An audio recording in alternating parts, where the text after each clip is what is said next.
आगे सरकार की ओर से ये तैयारी है कि किस तरीके से उस सदन को सुचारू रूप से चलाए जब तक कि बहस हो।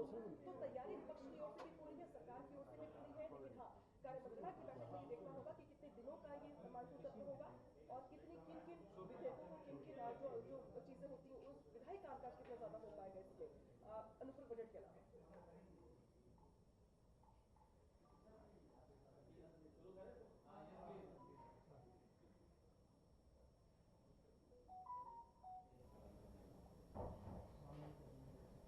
आज मंत्रिपरिषद में माननीय मुख्यमंत्री योगी आदित्यनाथ जी की अध्यक्षता में जो महत्वपूर्ण फैसले लिए हैं उसमें से एक किसानों के हित में फैसला लिया है। विभिन्न परिस्थितिकीय संसाधनों द्वारा कीट रोग नियंत्रण की योजना के संदर्भ में प्रदेश में प्रतिवर्ष लगभग खरपतवार आज से 15 से 20% क्षति होती है। 30% जो क्षति होती है उसमें 26% रोगों से, 30% कीटों से, 7% भंडारण के कीटों से, 6% चूहों तथा 8% अन्य कारक उसके भीतर शामिल है। इनके लिए एक फसलों से होने वाली क्षति को कम किए जाने के लिए 2022-23 से लेकर के 2026-27 तक के लिए आज मंत्रिपरिषद ने एक योजना की स्वीकृति दी है। अगले 5 वर्षों में हम लोग इस पर 192,57,75,000 रुपए की धनराशि तय की जाएगी। इस वित्तीय वर्ष में 34,17,00,000 रुपए से का किसानों को इसमें लाभ दिया जाएगा। विशेष रूप से कृषि रक्षा रसायन और बायो पेस्टिसाइड्स के प्रयोग के लिए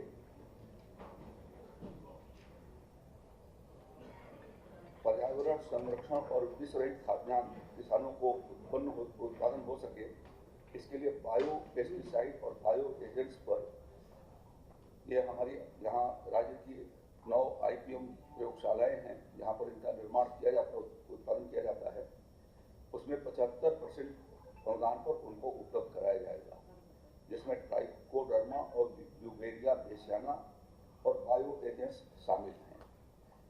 दूसरा, खरपतवार कीट रोग नियंत्रण के लिए एकीकृत नाशी जीव प्रबंधन के लिए इसमें बीज शोधन के रसायन भी उनको उपलब्ध करवाए जाएंगे।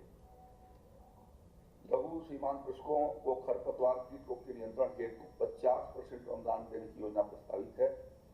22-23 में 1,95,000 हेक्टेयर क्षेत्रफल में अनुदान दिया जाएगा, जिसमें किसानों को आगे आने वाली फसलों के लिए जो कीटनाशक की आवश्यकता होगी वह उससे सुलभ कराए जाएंगे।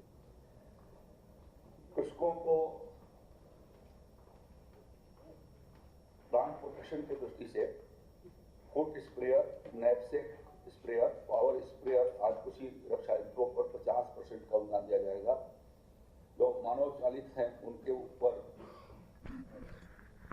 3,000 रुपए की सीमा में 1,500 रुपए का अनुदान प्राप्त होगा और जो पावर से संचालित हैं उस पर 6,000 पर 50% की सब्सिडी यानी 3,000 रुपए पर उपलब्ध होगा। फसलों की सुरक्षा रखे जाने के लिए 2, 3, 5 क्विंटल की बखारी भी 50% अनुदान पर किसानों को उपलब्ध कराई जाएगी और इससे 10,000 किसानों को इसका लाभ प्राप्त होगा।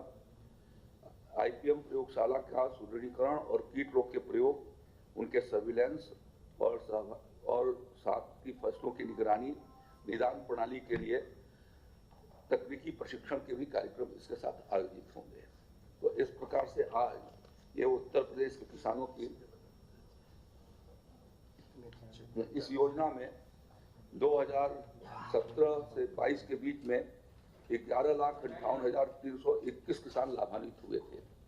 2022-27 तक लगभग 41,42,000 किसानों के लिए इस योजना से उनको आच्छादित किया जाएगा, ये प्रस्तावित किया गया है।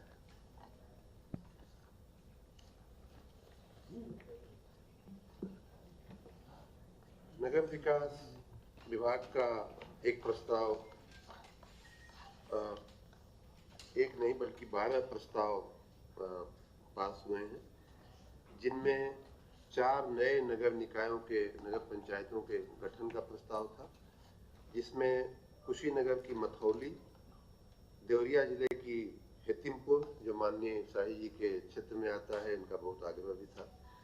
अयोध्या की माँ कामाख्या, ये गांव सुनवा है, लेकिन वहाँ चूंकि माँ कामाख्या का प्रसिद्ध मंदिर है, इसलिए माँ कामाख्या के नाम पे इस निकाय का नाम, नगर पंचायत का नाम रखा जा रहा है। फर्रुखाबाद की संकिसा, इस प्रकार 4 नगर निकायों का, नगर पंचायतों का नया गठन हो रहा है। और इन आपको याद होगा कि जुलाई के पहले 734 नगर निकाय हुआ करते थे, जिनमें 19 नए जुड़े और एक रामनगर बनारस का रद्द हुआ, तो 752 रह गए थे। और आज के 4 निकायों के साथ, नवगठित निकायों के साथ कुल संख्या 756 हो जाती है। जहां विस्तार हुआ है उनमें पुनः देवरिया माननीय शाही जी का यहाँ भी बहुत इंटरेस्ट था और इनकी काफ़ी मार्गदर्शन मिला। उसमें देवरिया का नगर पालिका परिषद का हम लोगों ने सीमा विस्तार किया है और अलीगढ़ नगर निगम की सीमा का भी विस्तार किया गया है। जिन नगर पंचायतों का सीमा विस्तार हुआ है उसमें बांदा जिले की बिसंडा है, बाराबंकी जिले की रामनगर है, शाहजहांपुर की अल्हागंज है, कुशीनगर की रामतोला है, लखीमपुर खीरी की धौरहरा है और फर्रुखाबाद की कंपिल है। कंपिल और विशेष रूप से माँ कामाख्या का जो है वो बहुत ही प्रसिद्ध ये जगह है।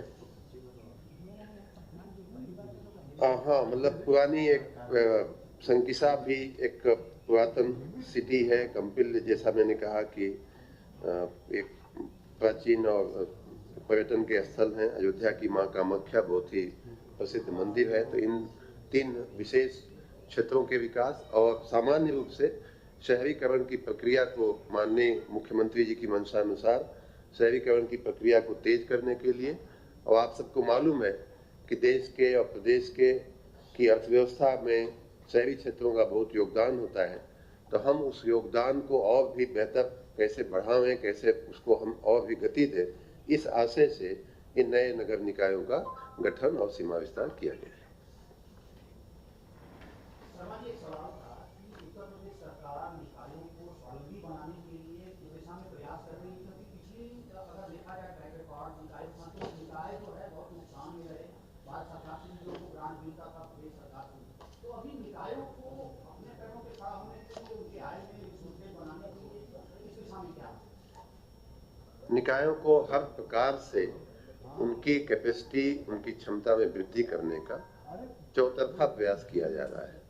टेक्नोलॉजी का उपयोग करके आपने देखा होगा पिछले दिनों हमने 1533 और संभव जैसी व्यवस्थाएं खड़ी की, जिससे उनको टेक्नोलॉजी के उपयोग की आदत पड़े और नागरिकों को उनसे अपनी अपनी सेवाएं लेने के भी सरलता हो जाए। उसी प्रकार उनके जो वित्तीय प्रबंधन का काम है, उनकी कर्मचारियों की ट्रेनिंग का काम है। कल ही हमने प्रदेश के सभी नगर निकायों के जो अधिशासी अधिकारी हैं उनका एक पूरे दिन का ट्रेनिंग वर्कशॉप हमने रखा है। तो ये सब प्रक्रिया हमने शुरू किया है, जिसके अच्छे परिणाम आने वाले दिनों में मिलेंगे।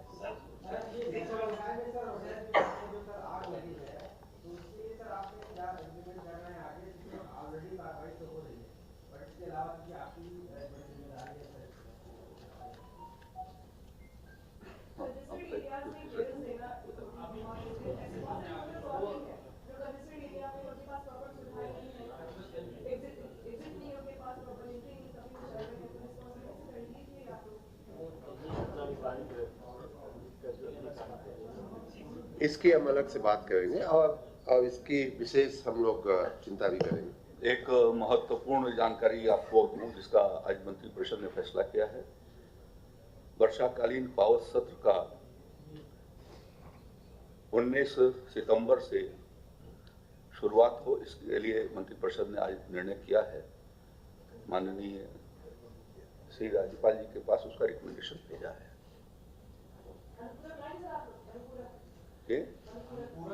अब ये इंतजार करिए सब, आप एक ही दिन में क्यों पूछ लेना चाहते हैं? Thank you sir. धन्यवाद आप सबको। सर उसकी तैयारी डायरेक्टर कर रहे हैं सर, आपको सेव करना है। क्या बिजनेस कॉन्ट्रैक्ट होगा ये अभी सब लोग बैठे